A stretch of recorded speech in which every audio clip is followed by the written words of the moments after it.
Hello viewers, welcome to my channel. আজকে আমি তোমাদের জন্য যে ভিডিওটা নিয়ে এসেছি, তোমরা যারা WBCS West Bengal civil service এক্সামসের প্রস্তুতি নিচ্ছ তাদের জন্য আজকের ভিডিওটি। আজকের এই ভিডিওতে তোমাদের জন্য প্রিলিমসের প্রস্তুতি নিয়ে এসেছি। তোমরা যারা বিশেষ পরীক্ষার প্রস্তুতি নিচ্ছ, প্রিলিমস তোমরা দেবে, তো তোমাদের জন্য এই ভিডিওটি খুবই গুরুত্বপূর্ণ হতে চলেছে। তোমরা মন দিয়ে শোনো এবং এই ভিডিওতে আমি যে আলোচনা করব তোমরা দেখো, আশা করছি তোমাদের পরীক্ষার প্রিপারেশনে কাজে লাগবে। তাহলে আজকের আমি এই ভিডিওতে WBCS এর ইংলিশ ল্যাঙ্গুয়েজ বা ইংরেজি বিষয়ের উপরে যে প্রশ্ন থাকে এবং সেই রকমই প্যাটার্নে আমি আজকে কয়েকগুলি প্রশ্ন আলোচনা করব। আশা করছি তোমাদের ভালো লাগবে এবং তোমাদের পরীক্ষার প্রিপারেশনে অনেকটাই কাজে লাগবে। আজকে আমি তোমাদের এই ইংরেজি বিষয়ের উপরে আমি প্রিলিমসের সেট 2 নিয়ে এসেছি। এর আগের সেট যদি তোমরা কেউ না দেখো তাহলে দেখে নেবে এবং তোমাদের প্রিপারেশনে খুবই সেটা কাজে লাগবে। আজকে দেখো পার্ট এ নিয়ে আমি আলোচনা। পার্ট এ মিনস তোমাদের যে 25টি ইংরেজি প্রশ্ন থাকে তার মধ্যে আমি পার্ট এ এবং পার্ট বি এইভাবে আলোচনা করব যাতে ভিডিওটি লেন্দি না হয়। এবং এখানে পার্ট এতে আমি কয়েকটি প্রশ্ন আলোচনা করব, বাকি পার্ট বিতে আলোচনা করব। সুতরাং তোমরা ভিডিওটি শেষ পর্যন্ত দেখতে থাকো। দেখো তাহলে WBCS ইংলিশ সেট 2 প্রথম প্রশ্ন কি আছে দেখো, this temple is sacred dash all gods. এখানে চারটে অপশান আছে, চারটে প্রিপোজিশন আছে, তোমাদের বেছে নিতে হবে যে কোনটা সঠিক হবে। Option A with, option B to, option C for and option D লেখা আছে বাই। তাহলে প্রশ্নটা আছে দেখো, this temple is sacred dash all gods. তাহলে এখানে সঠিক প্রিপোজিশন হবে প্রিপোজিশন যেখানে দেখো অপশান চারটের মধ্যে অপশান বি যেখানে লেখা আছে টু। তাহলে this temple is sacred to all gods. এখন এই sacred to all gods means কিন্তু ডেডিকেটেড বা সেই কোনো ঈশ্বরের জন্য নিবেদিত করা হয়েছে। তাহলে এখানে কিন্তু অল গডস আছে, মানে প্রায় সব দেবতাদের জন্যই এই মন্দিরটি উৎসর্গ করা হয়েছে বা সেখানে পুজো হয়। Question number 2, he is the man I know well. দেখো কী লেখা আছে, he is the man I know well this sentence contains. তাহলে এখানে যে বাক্যটা আছে he is the man I know well, কী আছে প্রশ্ন দেখো, দিস সেন্টেন্স কন্টেইনস, মানে এই যে বাক্যটি আছে এই বাক্যটির মধ্যে কি আছে আমরা দেখে নেব অপশানগুলো, তাহলে আমরা বুঝতে পারবো প্রশ্ন কীরকম হচ্ছে। দেখো অপশান কী আছে, অপশান এ নাউন ক্লজ। নিশ্চয়ই তোমাদের ক্লজ সম্পর্কে আইডিয়া আছে। তাহলে এখানে প্রথম আছে নাউন ক্লজ, তারপরে বি আছে অ্যাডজেটিভ ক্লজ এবং সি আছে অ্যাডভার্ব ক্লজ আর অপশান ডি আছে নান। তাহলে এখন এই নাউন ক্লজ কিভাবে আইডেন্টিফাই করব। দেখো তোমরা জানো যে একটা বাক্যে বিভিন্ন ক্লজ থাকতে পারে, নাউন ক্লজ থাকতে পারে, অ্যাডজেটিভ ক্লজ থাকতে পারে বা অ্যাডভার্ব ক্লজ থাকতে পারে। এখন কি করে আইডেন্টিফাই করব? যদি খুব সহজভাবে সরলভাবে আমরা বুঝি, নাউন ক্লজ কিন্তু এক কথায় একটা নাউন, আবার অ্যাডজেক্টিভ ক্লজ কিন্তু এক হিসেবে কিন্তু অ্যাডজেক্টিভ, ঠিক তেমনই অ্যাডভার্ব ক্লজ কিন্তু অ্যাডভার্ব। এখন কিভাবে আইডেন্টিফাই করব? দেখো এখানে দুটো অংশ আছে। কীরকম আছে দুটো অংশ? হি is the man I know well. তাহলে এখানে হি is the man I know well দুটো পার্ট আছে। এখন কোন পার্টের মধ্যে সাব ক্লজ আছে এবং সেই সাব ক্লজ কিন্তু আইডেন্টিফাই করতে বলেছে যে সেটা নাউন, অ্যাডজেক্টিভ না অ্যাডভার্ব ক্লজ। তাহলে আমরা কিভাবে বুঝবো? আমরা যদি প্রিন্সিপাল ক্লজকে আমরা যদি প্রশ্ন করে কি দিয়ে প্রশ্ন করি, তাহলে যদি সেই অংশটা আমরা পাই তাহলে কিন্তু আমাদের সেটা নাউন ক্লজ হবে। আবার ঠিক অ্যাডজেক্টিভ ক্লজ যদি কোনো নাউনকে কোয়ালিফাই করে তাহলেও কিন্তু অ্যাডজেক্টিভ ক্লজ হবে, অ্যাডভার্ব ক্লজ কিন্তু ভার্বের ক্ষেত্রে। তাহলে এখানে দেখো আমরা যদি নাউন ক্লজকে পাওয়ার জন্য প্রশ্ন করি তাহলে এটাকে যদি প্রিন্সিপাল ক্লজ ধরি, হি ইজ দ্য ম্যান, এখানে হি ইজ দ্য ম্যানকে কী দিয়ে প্রশ্ন করলে কিন্তু একটা অ্যাবসার্ড কোশ্চেন হচ্ছে যে সে হয় একটা মানুষ, সে হয় কি মানুষ, এরকম প্রশ্ন করলে কিন্তু খুব একটা বিদঘুরে হচ্ছে। অ্যাডজেক্টিভ ক্লজের ক্ষেত্রে যদি আমরা অ্যাডজেক্টিভ বলতে দেখো এখানে দি ম্যান আছে, এই ম্যানকে যদি আমরা নাউন হিসেবে ধরে যে কোন মানুষটাকে আমি চিনি, তাহলে আই নো ওয়েল মানে কাকে চিনি, কোন মানুষটাকে চিনি, এই মানুষটাকে চিনি, বা এই মানুষটাকে চিনি, কাকে চিনি, এই মানুষটাকে। যদি আমি আই নো ওয়েল, তাহলে এখানে কিন্তু অ্যাকচুয়ালি কী ছিল, হুম। তাহলে এই যে হুম আমরা ব্যবহার করলাম এটা কিন্তু ছিল, তাহলে এখানে এই ম্যানের পরে কিন্তু হুম ছিল এবং এই ম্যান কে কিন্তু হুম কি করছে, কোয়ালিফাই করছে। সুতরাং এটা কিন্তু একটা অ্যাডজেক্টিভ ক্লজ। এবার দেখো question number 3, the adjective form of enemy is.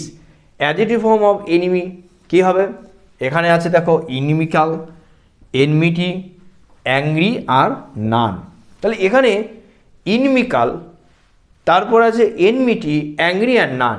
তাহলে আমরা যদি সি অপশান দেখি অ্যাংরি, এনিমির সাথে অ্যাংরির কিন্তু কোনো যোগ নেই, অতএব এটা হবে না।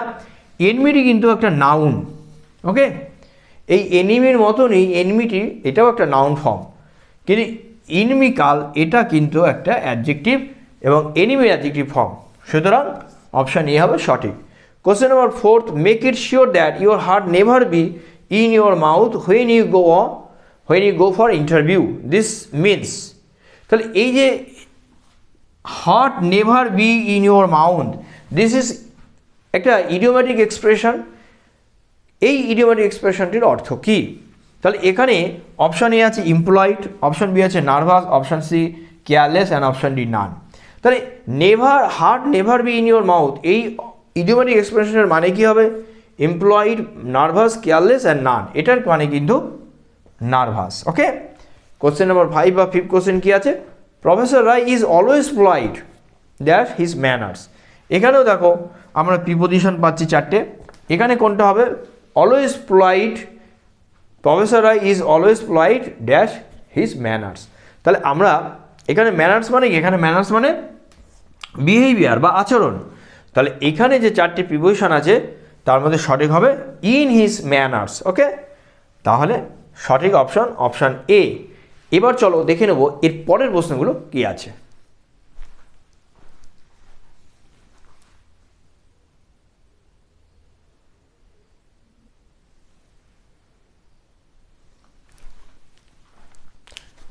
এবার দেখে নেব কোশ্চেন নম্বর 6 বা 6 নম্বর কি আছে, দেখো the synonym of wide eyed. তাহলে এই ওয়াইড আইড শব্দটার সিনোনিম কি? অপশান এ আছে surprised, option B frightened, option C naive and option D all. তাহলে এখানে ওয়াইড আইড, তাহলে ওয়াইড আইড এক্সপ্রেশনটি শুনে আমরা বুঝতে পারছি কি মানে হতে পারে, সারপ্রাইজড, ফ্রাইটেন্ড অ্যান্ড নাইভ, 3টে অপশানই কিন্তু সঠিক। সুতরাং আমাদের জন্য অপশান ডি হবে সঠিক। Question number 7, the process of system for moving goods or people from one place to another, এটাকে কি বলে? দেখো অপশান এ কী লেখা আছে, অপশান এ মাইগ্রেশন আছে, অপশান বি লেখা আছে ইমিগ্রেন্ট আছে, অপশান সি আছে ট্রানজিট অ্যান্ড অপশান ডি আছে এমিগ্রেন্ট। তাহলে সেই প্রসেস বা সিস্টেম যেখানে মুভিং গুডস পিপল যাই হতে পারে এক জায়গা থেকে আরেক জায়গায়, তাহলে এখানে মাইগ্রেশন শব্দটার অর্থ কী? দেখো মাইগ্রেশন শব্দটার অর্থ আমরা পাখিদের ক্ষেত্রে বলা হয় অনেক সময় মাইগ্রেটরি বার্ড, যাকে পরিযায়ী পাখি বলা হয়, যে এক জায়গা থেকে যখন আরেক জায়গায় যায়। এমিগ্রেন্ট মানে কিন্তু কোনো ব্যক্তি যদি সে অন্য কোনো দেশে বসবাসের জন্য যায় তখন সেই দেশে কিন্তু তাকে এমিগ্রেন্ট বলা হয়। ঠিক তার উল্টোটা কিন্তু অপশান ডি যেখানে আছে ইমিগ্রেন্ট, এখানে কিন্তু কেউ যদি নিজের দেশ ছেড়ে নিজের জায়গা ছেড়ে অন্য জায়গায় যায়। আর অপশান সি আছে ট্রানজিট, এই ট্রানজিটটাই কিন্তু একটা প্রসেস বা সিস্টেম যেখানে ব্যক্তি হতে পারে বা বস্তু হতে পারে এক জায়গা থেকে আরেক জায়গায় নিয়ে যাওয়ার যে প্রসেস বা সিস্টেমটা রয়েছে, আমরা এয়ারপোর্টে বা এরকম কোনো ট্রান্সপোর্টেশনের ক্ষেত্রে কিন্তু আমরা এইটা দেখি। সুতরাং আমাদের জন্য সঠিক অপশান হয় অপশান সি, যেখানে লেখা আছে দেখো ট্রানজিট। কোশ্চেন নম্বর 8 কি লেখা আছে দেখো, find the correctly spread word, অর্থাৎ সঠিক বানান, এখানে যে 4টে শব্দ আছে তার সঠিক বানান। এখানে অপশান এ আছে ফোরসি, অপশান বি আছে বিগিনিং, অপশান সি আছে অ্যাপার্টমেন্ট অ্যান্ড অপশান ডি আছে অ্যাডভান্সড।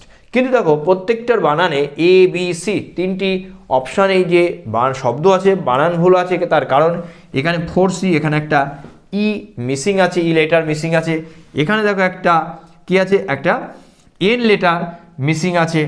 আর এই অ্যাপার্টমেন্টের কিন্তু একটা পি বাদ যাবে। কিন্তু অপশান ডি যেখানে লেখা আছে অ্যাডভান্সড, এটা কিন্তু সঠিক, তাই আমাদের জন্য সঠিক অপশন ডি। কোশ্চেন নাম্বার 9 কি আছে দেখো, ইনস্টেড অফ ওয়েট। তাহলে এই ওয়েট শব্দটার জন্য আমরা অন্য কোনো শব্দ ব্যবহার করতে পারি কিনা, বা অন্য কোনো শব্দ যেটা সিনোনিম হিসেবে ব্যবহার করব সেটা কি। অপশান এ লেখা আছে দেখো হ্যাং অন, অপশান বি লেখা আছে দেখো অ্যাক্ট বয়, অপশান সি আছে make up, and option D আছে গিভ আপ। তাহলে option A hang on, option B আছে অ্যাক্ট বাই, অপশান সি আছে make up, and option D আছে গিভ আপ। তাহলে এখানে যে 4টে ফ্রেজাল ভার্ব আছে তার মধ্যে সঠিক হবে অপশান এ, যেখানে লেখা আছে দেখো হ্যাং অন। এছাড়া আমরা অ্যাক্ট বাইয়ের ক্ষেত্রে দেখো কোনো কিছু মেনে চলার ক্ষেত্রে আমরা ব্যবহার করতে পারি, মেক আপ বলতে সেটা কোনো ক্ষতিপূরণ করা, এরকম আমরা বলতে পারি গিভ আপ মানে ত্যাগ করা, কিন্তু এই হ্যাং অন মানেই কিন্তু ওয়েট। সুতরাং অপশান এ আমাদের সঠিক। কোশ্চেন নাম্বার 10 কি আছে দেখো, they held a conference dash the environment. এখানে প্রিপোজিশন 4টে আছে, ওভার, বাই, অন আর টু। তাহলে সঠিক প্রিপোজিশন কোনটা হবে, a conference on something. Okay, তাহলে অন কোথায় আছে, অপশান সি। সুতরাং অপশান সি হলো আমাদের জন্য সঠিক। তাহলে এই পার্টে বা এই ভিডিওতে আমি 10টি প্রশ্ন এবং তার উত্তর নিয়ে আলোচনা করলাম। তোমাদের যে 25টি প্রশ্ন থাকবে বা থাকে তার বাকি কিন্তু আর 10টা আর 15টা থাকলো, সেটা কিন্তু আমি পার্ট বিতে নিয়ে আলোচনা করব। আশা করছি সেই ভিডিওটা যখন আপলোড করব তোমরা দেখে নেবে। তো তার জন্য তোমরা যদি কেউ প্রথমবার এই চ্যানেলে ভিডিও দেখো তাহলে চ্যানেলটি অবশ্যই সাবস্ক্রাইব করবে এবং পাশে থাকা নোটিফিকেশন বাটনটি প্রেস করতে ভুলবে না, কারণ যখন ওই ভিডিও আবার আপলোড করব তোমাদের কাছে কিন্তু পৌঁছে যাবে। আর তোমরা অন্তত একটা লাইক করবে, লাইক পেলে আমি অনুপ্রাণিত হই, এটা বলার কোনো অপেক্ষা রাখে না। তোমাদের জন্য নতুন নতুন ভিডিও আনতে আমার ভালো লাগে, তাহলে তোমাদের পরীক্ষার প্রিপারেশান ভালো হোক, তোমরা প্রিপারেশান খুব সুন্দরভাবে নাও, কারণ সামনেই পরীক্ষা রয়েছে। আজ এই পর্যন্ত।